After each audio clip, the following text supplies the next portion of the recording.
Hello everyone, welcome back to my videos again, and today video I am going to test this Apple MacBook Pro M1 Mac. I have done a full video about it. If you guys want to see it, it is there on my channel. But today video is gonna be a little bit different. I'm going to compare this MacBook Pro M1 Mac with my Windows PC back there. So I want to see how fast, what is different. Is it faster than the Windows PC or is it something else? So first of all, let me start with the price. This is an easy way to understand between these two devices, two systems, This Windows machine right here, if you talk about the brand new, with this configuration like 32 gig of RAM, 1 terabyte SSD, 16 inch, back then it was like $3,000 something.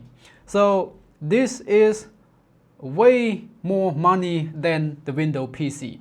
With that Windows PC right there, I set it up with the Intel Core i5 13 Gen with the K, 32 gig of RAM as well, and it cost me, including the monitor, the 4K monitor, it cost me like $1,500 something. So it is half the price of the MacBook. So let's get into the test. We go into test with the Geekbench. This is the kind of familiar application that people want to measure how strong is the CPU, GPU in their system. Alright everyone, just to be clear with you guys, this is the specification that I'm running on my Windows PC.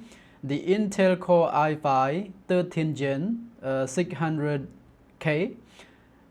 We have 14 cores and 20 threads, and it runs at 3.5 gigahertz. Alright, so the graphic card that I have installed in here is the Intel Arc A770, the graphic card. There is only 8 gigabyte of VRAM in here. There is another option, it has 12 gig of VRAM, but this is only 8 gig.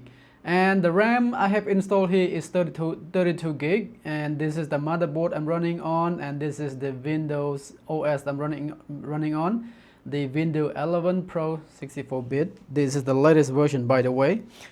And here is the M1 Mac.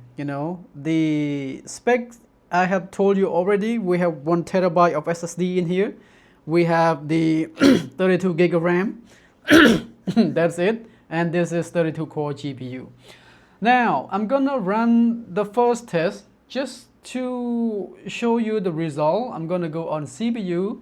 We're running right now, and I'm running as well. It's gonna take a while, but I'm going to fast forward right here.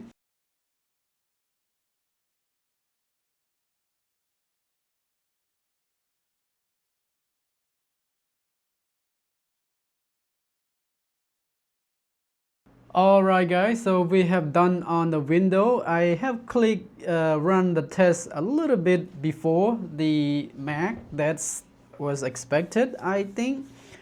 Alright, so we have the score on the Windows side. It is 2756 in terms of single core score.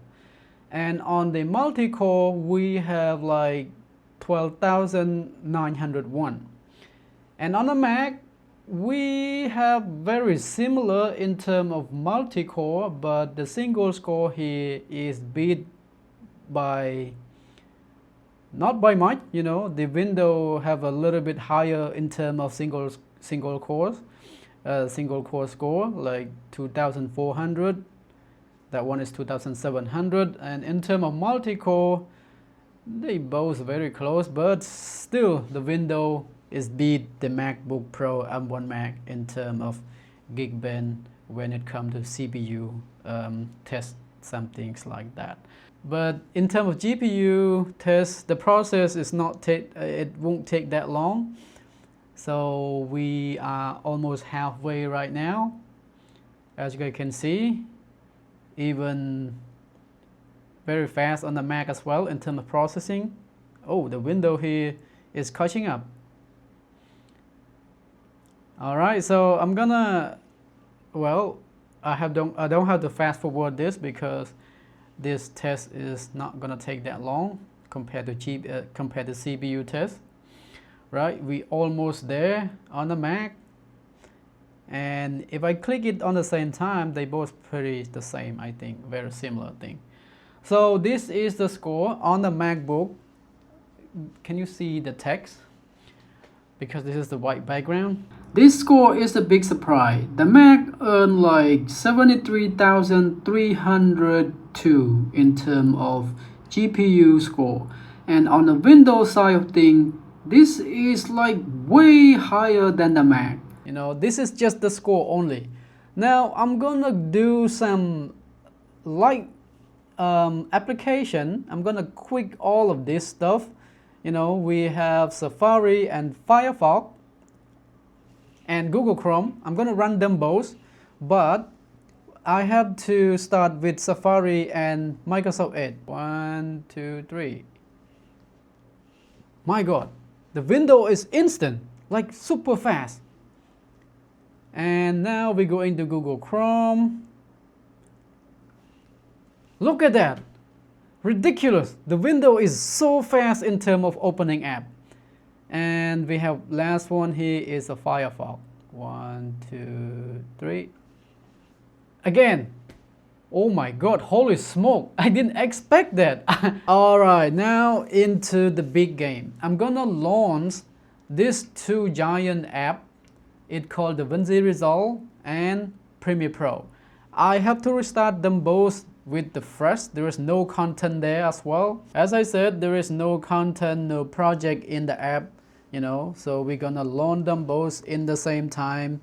Which one launch the app faster? So let's go ahead and do this.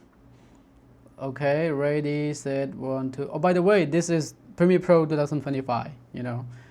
They both the same version. Okay, let's do 1, 2, 3, go. There you go. Now they both opening. Boop. Holy smoke. It is a little bit faster, but the Windows PC is no slouch at all. So next test is about the timeline performance. I'm going to add the file, the video file. I'm gonna go to video, and this is the video that I want to test in this scenario. Where the heck is it? I'm sorry. I'm getting confused on desktop, right? Maybe on desktop. Yep. And this one here, it's like 7 minutes long in terms of length. You know, it is a 4K project, by the way. Yep, it is 7 minutes long, 7:14. And this both project is on both system. I'm gonna add it here. Yep, 7 minutes, things like that. So I'm gonna bring it to the timeline.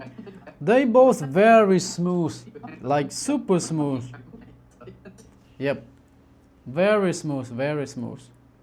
Windows PC is also very smooth, and I play like full resolution. You know, they both very, very smooth, really. So I'm going to export this, but before that I'm going to add the LUT. I'm gonna go with the default one, Area Alexa. That's it, you know, just to make it a little bit difficult for the system to work. And the same thing here, I'm gonna go use this Area Alexa. Things like that. It's gonna be super saturated. I'm not gonna do anything from there, okay? Alright, so I'm gonna go ahead and export this file, Command M to bring the export window. Hang on. Command M. Yep. And on the window kind of thing, I'm gonna go with Control M. So I'm gonna go do exactly the same. This is 4K project. I'm going to downscale this to 1080p. You know, I just want to do it the same thing, you know, 1080p. 8.264, and from here as well to 1080p 8.264 as well. So let's go ahead and see the interesting part of this test. Alright guys, so here is the big thing right here. Is the Mac export faster than Windows PC? Alright, so let's go ahead and click export this. 1, 2, 3, go. All right, my friend, here is the result. Who going to export faster on this 7-minute project? Look at that, pretty neck and neck. We have, oh, the Mac is a bit faster here. There you go, guys. The Mac is export faster here, like quite ahead, you know. It's like 20 seconds ahead, things like that. There you go. They both finished right now.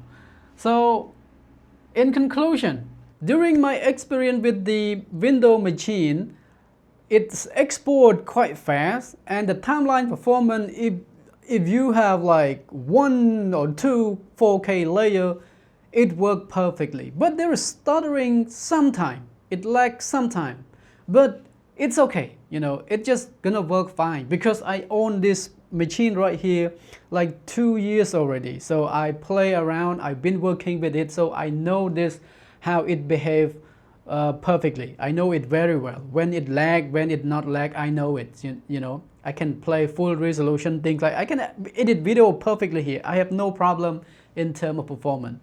Loading app is super fast as well. But the Mac, it's also the same. It works perfectly in terms of performing things like that, timeline performance, you know, launching app, it's very good. So I can't find who actually the winner in terms of this test. For my test at least, you know, Premiere Pro, launching app, day-to-day usage, things like that. So they both perform very well. The Windows machine is win in terms of price. So this machine right here, as I said, you add up 3 terabyte SSD in here, it's still way less money than your MacBook here, you know. And 32 gig of RAM, and you can swap, you know, those 32 gig and add another things like that. You can add new CPU here, you can add new graphic card here. It's all free, it's all yours, your freedom. I mean, you can change all the component inside the Windows machine. And the Mac here, it just all in one, you know. It's good, it's fast, I don't have to plug the powers, it still gives me full performance. And it is expensive, but if you talk about second one in 2025, second-hand one, I paid this like $1,400, cheaper than my Windows machine, by the way. And it just works. So, what is the conclusion here? I don't know. You guys let me know.